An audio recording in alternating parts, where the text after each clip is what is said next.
চলমান ঘটনা প্রবাহ নিয়ে এখন টেলিভিশনের বিশেষ আয়োজন এখন চলতিতে স্বাগত। আপনাদের সঙ্গে আছে আমি আত্মজ রহমান দিব্য। আমাদের আজকের আলোচনার বিষয় চলমান গ্যাস সংকট ও সমাধানে কর্তৃপক্ষের উদ্যোগ। দেশে গত সপ্তাহ থেকেই মূলত চলমান যেই গ্যাস সংকটটি রয়েছে সেটি দেখা দিয়েছে। এর ফলে আসলে ভোগান্তিতে পড়েছে কয়েকটি শ্রেণীর মানুষ। এর মধ্যে রয়েছেন যারা সিএনজি চালিত পরিবহন যারা চালিয়ে থাকেন, সেই সাথে বাসা বাড়িতেও এক ধরনের সংকট দেখা দিয়েছে। সিএনজি চালিত ভোগান্তির আমরা যখনই আসলে সিএনজি স্টেশনগুলোতে ফিলিং স্টেশনগুলোতে গিয়েছি, সেখানে আমাদের চোখে পড়েছে সেখানকার যারা চালকরা এসেছেন নির্দিষ্ট পরিমাণ গ্যাস নিতে তাদের পরিবহন সচল রাখার জন্য। সেক্ষেত্রে তাদেরকে দীর্ঘ সময় অপেক্ষা করতে দেখা গেছে। তারা ঘন্টার পর ঘন্টা সেখানে অপেক্ষা করেছেন। তারা দীর্ঘ সারিতে অনেক সময় অপেক্ষা করে গ্যাস পাননি।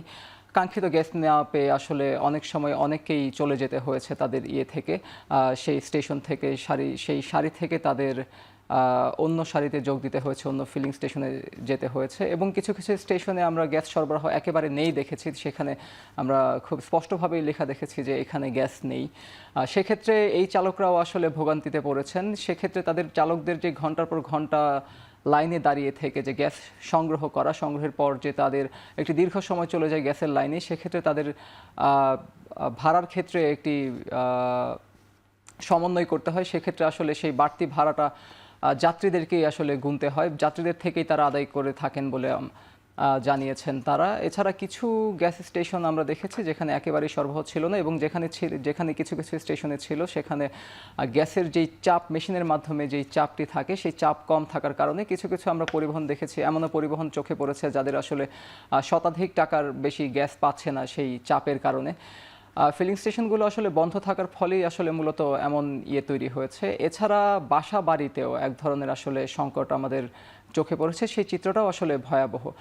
যেহেতু ফিলিং স্টেশনগুলোতে নেই, সেক্ষেত্রে একই লাইন থেকে আসে, সেক্ষেত্রে রান্নার ক্ষেত্রে আসলে গ্যাসের যে অভাব রয়েছে সেটি চোখে পড়ার মতো। এবং সেক্ষেত্রেই আসলে অনেকে হোটেলে যাচ্ছেন, আবার কেউ কেউ বৈদ্যুতিক চুলা কিনছেন। হোটেলে যারা খাবার দাবারের বিষয়টি ব্যবস্থা করছেন তাদের নিয়মিত বাইরের খাবারের ফলে আসলে এক ধরনের জটিলতা তৈরি হওয়ার একটি আশঙ্কা রয়েছে। এছাড়া বৈদ্যুতিক চুলার দিকে আসলে বেশ কিছু সাধারণ মানুষ নজর দিয়েছেন, সেটি আমাদের নজরে এসেছে। এমন বৈদ্যুতিক চুলার দিকে যে নজর বেড়েছে, সে কারণে আমাদের কিছু দোকানের সাথে কথা হয়েছে। তারা আমাদেরকে জানিয়েছেন আসলে চলমান যে গ্যাস সংকটটি তৈরি হয়েছে গত সপ্তাহ থেকে, এর ফলে 30 থেকে 40% আসলে বৈদ্যুতিক চুলার মাধ্যমে যে রান্না করা হয় সেই চুলার আসলে ব্যবহার বেড়েছে এবং চাহিদা বেড়েছে। এর ফলে বিদ্যুৎ বিল বাড়ছে। সে বিদ্যুৎ বিল আসলে বাড়তি বিদ্যুৎ বিলটি বহন করতে নাখোশী আসলে তারা সাধারণ মানুষ, কারণ যে সংকটাপন্ন গ্যাসের কারণে তারা বৈদ্যুতিক চুলা বেছে নিয়েছেন, কিন্তু তার ফলে গ্যাসের বিলও দিতে হচ্ছে। একই সাথে আবার যেই গ্যাস বৈদ্যুতিক চুলার মধ্যে যে রান্না করতে হচ্ছে, সেই রান্নার জন্য আবার অতিরিক্ত বিদ্যুৎ বিলও গুনতে হচ্ছে। সেই বিদ্যুৎ বিল গুনার ফলে হচ্ছে তারা এই সমস্ত বিষয়ে আসলে তাদের যেই অসন্তুষ্টি রয়েছে সেটি প্রকাশ করেছেন তারা।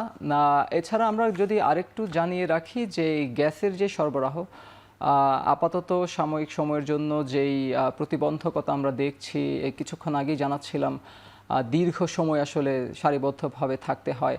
আমরা অনেক আসলে সরকারি দপ্তরের গাড়িকেও দেখেছি সেখানে অপেক্ষা করছে গ্যাসের জন্য, তারা তাদের কাঙ্ক্ষিত গ্যাস পাচ্ছে না।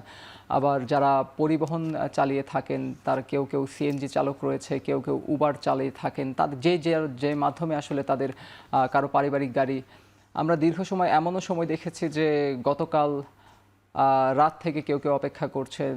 এমনকি আজকে যখন আমরা তেজগাঁয়ের দিকে ছিলাম, কিছু গ্যাস স্টেশনের কর্তৃপক্ষের সাথে কথা বলেছি, কিছু গাড়ি চালকের সাথে আমাদের কথা বলার সুযোগ হয়েছে। তারা আমাদের বলেছেন কেউ কেউ আসলে ভোর 4টা থেকে বা কেউ 5টা থেকে সেখানে অপেক্ষা করছেন। সেই অপেক্ষার পরও আসলে আমরা যে স্টেশনটি ছিলাম তেজগাঁও, সেখানে গ্যাস সরবরাহ নেই, গ্যাস আসলে একেবারেই বন্ধ অবস্থায় রয়েছে। সেই স্টেশন কর্তৃপক্ষ আমাদের তেমনটাই জানিয়েছিলেন তখন। এরপর আমরা রাজধানীর রামপুরা এবং মালিবাগের দিকে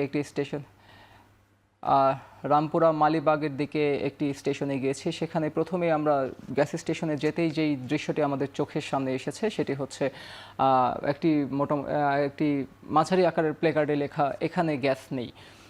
এইভাবে আসলে বন্ধের যে ঘোষণা দিয়েছে সেখানে চালক 12টা পর্যন্ত সেই স্টেশনে মালিবাগ বা রামপুরার যেই বিদ্যুৎ যে গ্যাস স্টেশনের কথা বলছি সেখানে দুপুর 12টা পর্যন্ত গ্যাস ছিল এবং বিকেল নাগাদ সেই গ্যাস ফিরে আসার কথা, কিন্তু বিকেল নাগাদ কয়টার দিকে আসলে নির্দিষ্ট কোনো সময় কর্তৃপক্ষ আমাদেরকে দিতে পারেনি, কারণ তারা জানিয়েছেন যে এক এক দিন এক এক সময়ে সেই গ্যাসের সরবরাহটি ফিরে আসে। এরপর যদি ফিরে আসে সেক্ষেত্রে আসলে যারা গ্রাহক রয়েছেন চালক থেকে শুরু করে বিভিন্ন শ্রেণীর মানুষ তাদেরকে আসলে সেখান থেকেই গ্যাস সরবরাহ করতে পারেন তারা। আর বৈদ্যুতিক চুলার বিষয়ে যে জানাচ্ছিলাম যে দোকানিরা তাদের 30 থেকে 40% পর্যন্ত শতাংশ পর্যন্ত আসলে বেচা কেনা বেড়েছে সেটি জানিয়েছেন, তবে তারাও চান যে চলমান যেই গ্যাসের যেই সংকটটি রয়েছে সেই সংকটটি অচিরেই শেষ হয়ে যাক, কারণ তারা বলছেন জনসাধারণ থেকে শুরু করে যারা দোকানিরা রয়েছেন তারা সবাই আসলে বলছেন যে বৈদ্যুতিক চুলা একটি সাময়িক বিকল্প, কিন্তু এটা দীর্ঘমেয়াদী কোনো সমাধান হতে পারে না, তারা এমনটি আমাদের জানিয়েছেন। এসব ছাড়াও আসলে টেক্সটাইল খাতে সমস্যা এবং সম্ভাবনা নিয়ে গ্যাস সংকটের কারণে টেক্সটাইল খাতে আসলে সংকট দেখা দিয়েছে। সেই সংকট নিরসনে আসলে নানামুখী পদক্ষেপ নেওয়া হচ্ছে। সেই সংকট সমাধানের যে সম্ভাবনা রয়েছে সেই সম্ভাবনার বিষয়ে আসলে প্রধানমন্ত্রীর সাথে বৈঠক করেছেন বাংলাদেশ টেক্সটাইল মিলস অ্যাসোসিয়েশনের প্রতিনিধি দল।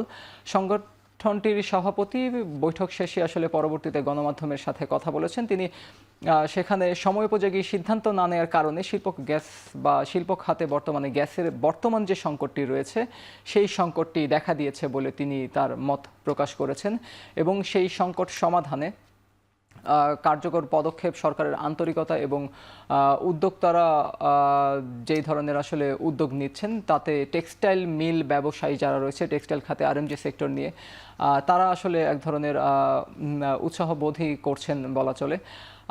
এই ছিল হচ্ছে সমস্যার কথা, কিন্তু এছাড়া আমরা এর মধ্যে একটি সম্ভাবনার খবর জেনেছি। সম্ভাবনার খবরটি হচ্ছে নোয়াখালীর সেনবাগে নতুন গ্যাসকূপ খননের কাজ শুরু করেছে রাষ্ট্রীয় প্রতিষ্ঠান বাপেক্স। বাপেক্স জানিয়েছে প্রাথমিকভাবে এই যেই গ্যাসকূপটি রয়েছে দুটি গ্যাসকূপ মূলত চিহ্নিত করা হয়েছে, সেখান থেকে 1550 মিটার গভীর পর্যন্ত খননের লক্ষ্য নির্ধারণ করা হয়েছে। মাটির নিচে যেই সম্ভাব্য দুটি গ্যাস জোন আসলে চিহ্নিত করা হয়েছে এতে 45 দিন খনন কাজ এবং পরবর্তী 15 দিনের ডিএসটি পরীক্ষার পর আসলে গ্যাসের প্রকৃত মজুদের পরিমাণ কতটা রয়েছে সেটা জানা যাবে। আর এই গ্যাসকূপটি যদি সফল হলে প্রতিদিন প্রায় 7 মিলিয়ন ঘনফুট গ্যাস জাতীয় গ্রিডে যুক্ত হতে পারে, যা হচ্ছে চলমান বা বর্তমান যেই গ্যাস সংকট রয়েছে সেই সংকটের সমাধানে একটি সমাধানের পথকে আসলে সুগম করতে পারে। আমরা কিছুক্ষণ আগেই আসলে জানাচ্ছিলাম যে নোয়াখালীর যেই গ্যাসকূপের সংকটের কারণে নোয়াখালীর সেনবাগে যেই গ্যাস কূপ খনন করা হবে সেখানে আমরা উল্লেখ করেছিলাম যে প্রাথমিকভাবে 1550 মিটার গভীর পর্যন্ত খননের লক্ষ্য নির্ধারণ করা হয়েছে। মাটির নিচে সম্ভাব্য দুটো আসলে গ্যাস জোন চিহ্নিত করেছে।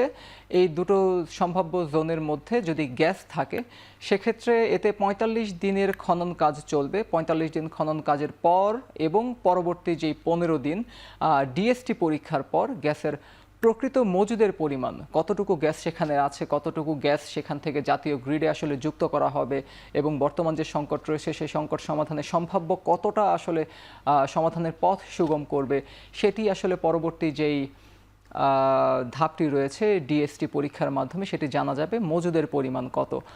কূপটি যদি সফল হয় কূপটি সম্ভাবনা রয়েছে কূপটি সফল হবে। সেই সফলতার পর প্রতিদিন প্রায় 7 মিলিয়ন ঘনফুট গ্যাস জাতীয় গ্রিডে যুক্ত হওয়ার সম্ভাবনা রয়েছে। এই গ্যাসের পরিমাণ 7 মিলিয়ন ঘনফুট গ্যাস যদি জাতীয় গ্রিডে যুক্ত হয় সেক্ষেত্রে বর্তমান যে সংকট রয়েছে সেই সংকট সমাধানের সম্ভাব্য পথ সুগম হওয়ার ক্ষেত্রে একটি উল্লেখযোগ্য পরিবর্তন এবং উল্লেখযোগ্য ইতিবাচক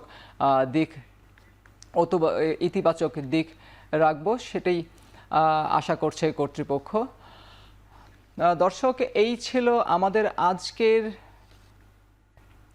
আমাদের আজকের আয়োজনের যেই ছিল চলমান গ্যাস সংকট ও সম্ভাব্য যে সমাধানের উপায়, সেটির মধ্যে আমরা ইতিমধ্যে জানিয়েছি যে গ্যাসের সংকট ছিল, সেই সংকট নিয়ে আসলে আপনাদের জানাচ্ছিলাম গ্যাস সংকট ও সমাধানের সম্ভাব্য উপায়। এই ছিল আমাদের আজকের আয়োজন। সঙ্গে থাকার জন্য ধন্যবাদ।